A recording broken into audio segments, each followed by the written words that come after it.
फिर उसी प्रकार से जैसे ये वाले क्वेश्चन है स्टूडेंट, आपके सामने ये वाले क्वेश्चन कैसे होते हैं जिसमें हमने पैराग्राफ के साथ मैच करना होता है। तो इसमें जैसे ये देखिए यहाँ पर वेबसाइट आपको दिख रहा है और यहाँ पर आपको ऑनलाइन पिक्चर्स दिख रहा है। तो जैसे ही आपका ये वर्ड मैच होगा तो आपको लगेगा हाँ भाई ये तो 100% करेक्ट आंसर है। जल्दी से आप लोग आंसर लगाएंगे लेकिन आपका आंसर गलत ही होगा। उसी प्रकार से जैसे स्टूडेंट यहाँ पर देखिए ये आपको रॉन्ग साइज वाला वर्ड दिख रहा है, उसी प्रकार से यहाँ पर बिगर साइज वाला वर्ड दिख रहा है। जब ये वाला टेक्स्ट आप लोग यहाँ पर जाके जैसे यहाँ पर भी साइज दिख रहा है, यहाँ पर भी आपको साइज दिखाई दे रहा है डी पैराग्राफ में, और यहाँ पर ए पैराग्राफ में भी आपको साइज दिख रहा है। यहाँ पर मीडियम लिखा है, यहाँ पर लार्ज लिखा है, तो ये भी साइज ही होता है। तो आप लोग इन तीनों पैराग्राफ में कंफ्यूज होते रहेंगे, आपको समझ नहीं आएगा क्या आंसर सही है क्या आंसर गलत है, और 99.9% आंसर गलत ही होने वाला है। कोई भी वीडियो या कोई भी टीचर के पास जाओगे वो आपको बोलेंगे कि इसको वो पैराफ्रेज कर देते हैं, जिसकी वजह से आपका आंसर चेंज हो जाता है। और स्टूडेंट्स देखिए पैराफ्रेज तो वो करते हैं लेकिन बहुत सारे वर्ड्स आपको ना सेम दिखाई देते हैं। जैसे यहाँ पर देखिए between 7:30 and 10 AM,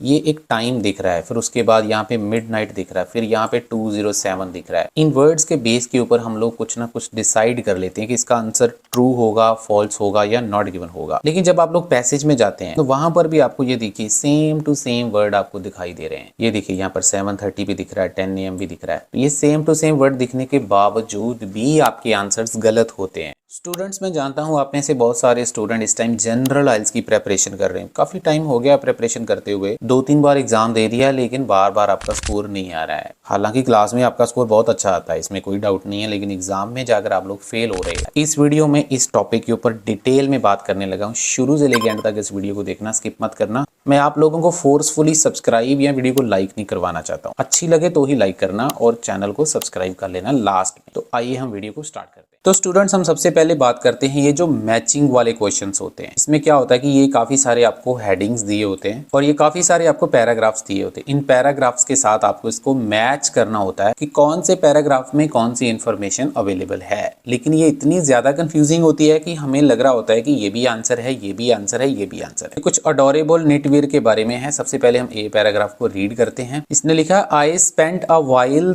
thinking about buying this sweater because of price. Price की वजह से उसने काफी ज्यादा टाइम लिया, सोचा उसके बारे में, उसको ये वाला स्वेटर बाय करना चाहिए या नहीं करना चाहिए। देखो स्टूडेंट इसमें हमने सिर्फ मेन चीजें पढ़नी। आगे क्या लिखा, इट्स लॉन्ग स्वेटर, लंबा है और इसके लिए ये अच्छा है क्योंकि वो काफी लंबा है, जो राइटर है। स्लीव्स इसके जो है वो शॉर्ट हैं। आगे इसने लिखा I tend to take medium but went for large, मतलब ये मीडियम लेना चाहता था लेकिन ये बड़े की तरफ चला गया और ये कहता कि ये मैंने एक अच्छा डिसीजन लिया है क्योंकि मेरे को प्लेंटी ऑफ रूम मिल जाएगा टी शर्ट पहनने के लिए। इस पैराग्राफ ने हमने क्या पढ़ा है, मेन चीज, एक तो उसने टाइम लिया काफी, फिर उसने साइज से थोड़ा सा बड़ा वाला साइज लिया है ताकि उसको कोई प्रॉब्लम ना आए, और इसके जो स्लीव्स हैं वो छोटे होते। तो इस लिस्ट में से अगर हम इसको मैच करने की कोशिश करेंगे तो ये जो 9 नंबर ऑप्शन है जहां पर इसने लिखा था customer took time to decide on the purchase, time लिया था, तो ये वाला तो बहुत क्लियरली जो है वो आपका आंसर आ जाएगा, इसमें ज्यादा सोचना नहीं पड़ेगा आपको। लेकिन इसके अलावा अगर आप बाकी जो लिस्ट है उसको ट्राई करने की कोशिश करेंगे, क्योंकि इसने ना स्पेशली लिखा हुआ है कि एक से ज्यादा आंसर हो सकता है, तो इसमें आपको ये जो 12 नंबर ऑप्शन है the customer bought a bigger size than she usually does, यहाँ पर राइटर जो है वो एक लड़की है तो उसने अपने साइज से ज्यादा बड़ा स्वेटर लिया था, तो ये वाला भी ऑप्शन जो है इसका आंसर आ जाएगा। तो 2 आंसर हमें ए पैराग्राफ पढ़ा और 2 आंसर मिल चुके हैं। अब स्टूडेंट देखिए ये जो साइज वाला आंसर 12 नंबर है, इसमें रॉन्ग साइज वाला भी बहुत सारे स्टूडेंट को लग सकता है, लेकिन क्या उसने स्टार्टिंग में गलत साइज ले लिया था, ऐसा उसने नहीं लिखा है। साइज जरूर लिखा कि उसने साइज मीडियम से बड़ा लिया ताकि उसको इनर जो पहनने हैं उसमें कोई दिक्कत ना आए, तो ये वाला आंसर नहीं हो सकता, लेकिन कंफ्यूज आपको जरूर करेगा। तो यहाँ पर मैं 9 नंबर और 12 नंबर को यहाँ से मैं कट कर दे जा रहा हूँ ताकि आपको कोई कंफ्यूजन ना हो। आगे हम बी पैराग्राफ को रीड करते हैं। आइडियल वेट है इसका। आगे उसने कलर की बात करी है, purple is pretty though I expected a lighter shade from the picture. अब ध्यान से यहाँ पे समझिए, उसने बोला है कि जो पर्पल कलर है वो बहुत ज्यादा प्रेटी है, लेकिन उसने पिक्चर में क्या एक्सपेक्ट किया था कि उसका शेड थोड़ा लाइट होगा।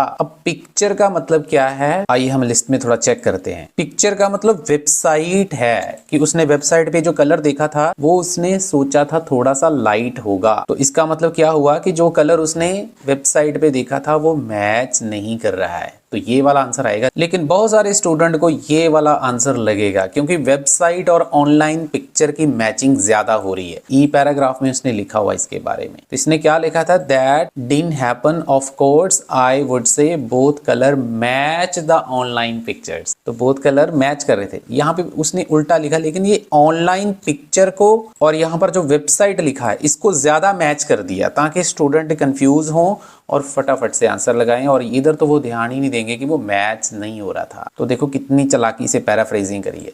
सिर्फ पैराफ्रेजिंग से काम नहीं चलने वाला है कि आपको फटाफट से सिनोनिम्स देखने, आपको कॉमन अंडरस्टैंडिंग भी लगानी पड़ेगी स्टूडेंट्स। तो यहाँ पर हम ये जो 8 नंबर ऑप्शन है इसको भी यहाँ से कट कर देंगे। अब हमारे पास 4 ऑप्शंस बच गए। अब हम थोड़ा सा सी को रीड करते हैं। Looks great in picture, ordered olive green. आगे यहाँ पे देखिए, although I wasn't sure it was going to look right on me. मतलब उसने वो ग्रीन कलर ले तो लिया लेकिन उसको श्योर नहीं था कि वो उसको सूट करेगा या नहीं करेगा। तो इस लिस्ट में अगर आप देखेंगे तो आपको पता चलेगा कि उसने पहले गलत वाला जो साइज था वो उसने बाय कर लिया था। तो ये वाला जो आंसर है वो आपका कट हो जाएगा। देखो कैसे पैराफ्रेजिंग किस लेवल तक करी है वो आपको समझना है, और ये सारी चीजें हम अपनी क्लास में भी आपको करवाते हैं डिटेल में। क्लासेस अगर आपको चाहिए तो आपको नंबर दिख रहा है स्क्रीन के ऊपर, आप हमारे साथ कांटेक्ट कर सकते हैं।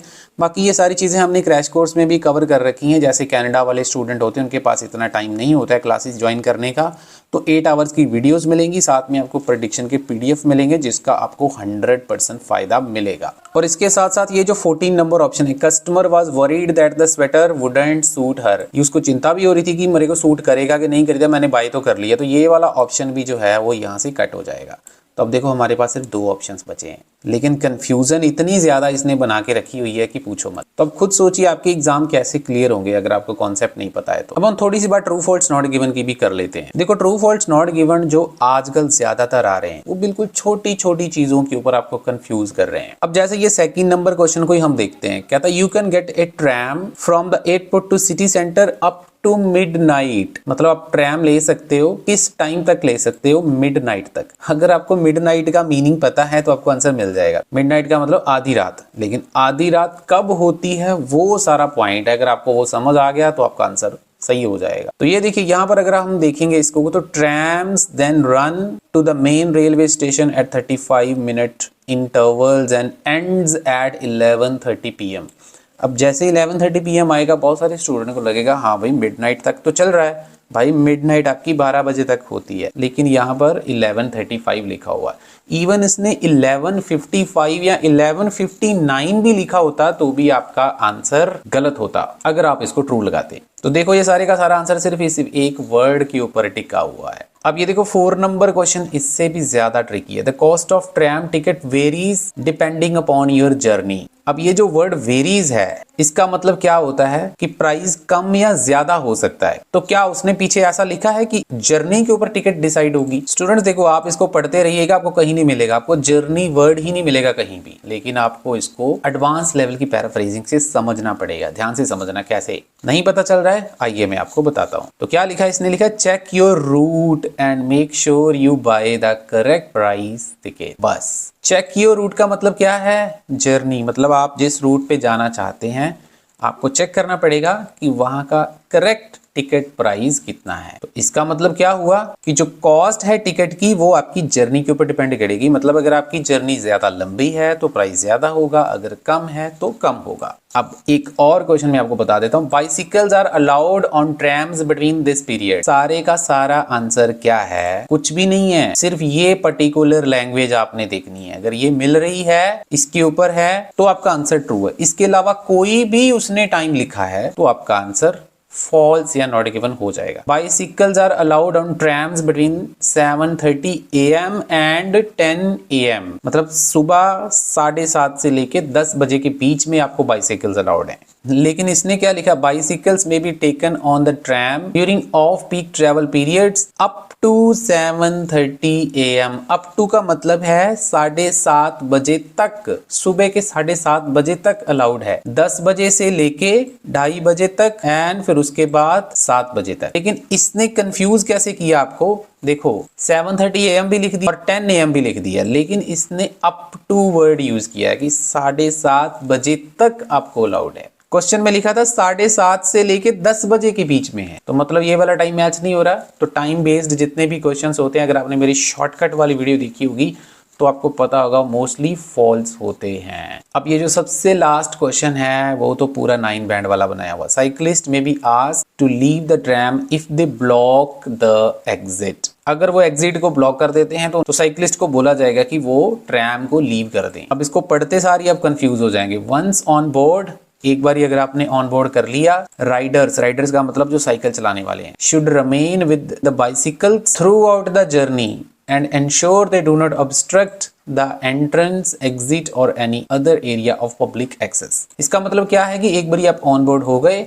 तो जितने भी साइकिलिस्ट हैं उनको अपने बाइसिकल के साथ ही रहना है, लेकिन उनको मेक श्योर करना है कि वो रुकावट ना पैदा करें एंट्रेंस में या फिर एग्जिट में। अब जैसे ही हम इसको पढ़ेंगे हमें लगेगा हाँ भाई आंसर ट्रू है, लेकिन भाई क्या उनको ऐसा बोला गया है कि अगर ऐसा होता है, अगर वो ब्लॉक कर देते तो उनको लीव कर देना है? ऐसा कुछ नहीं लिखा हुआ, लिखा ही नहीं हुआ इसके बारे में। तो ये आंसर आपका नॉट गिवन हो जाएगा, लेकिन बहुत ज्यादा ट्रिकी आंसर है। तो होपफुली स्टूडेंट्स इस लेसन से काफी कुछ सीखने को मिला होगा। ये चीजों का आपको ध्यान रखना है जिसकी वजह से आपका स्कोर नहीं आ रहा है। वीडियो मेरा अच्छा लगा तो इसको लाइक देना, शेयर कर देना, चैनल को सब्सक्राइब कर लेना। आने वाले टाइम में वीडियोस बनाता रहूंगा। और नीचे कॉमेंट सेक्शन में कॉमेंट करके मुझे जरूर बताएं अगर आपको मेरी बात समझ आई है तो। ऑनलाइन क्लासेस के लिए भी अवेलेबल हैं। आपको 5 चाहिए, 6 चाहिए, 7 चाहिए, जितना भी स्कोर चाहिए सभी के लिए हमारे पास डिफरेंट स्ट्रेटजीज होती हैं और डिफरेंट प्रकार से हम आपको टीच करते हैं। क्रैश कोर्स के लिए भी आप हमारे साथ कांटेक्ट कर सकते हैं। नंबर आपको स्क्रीन के ऊपर दिख रहा है।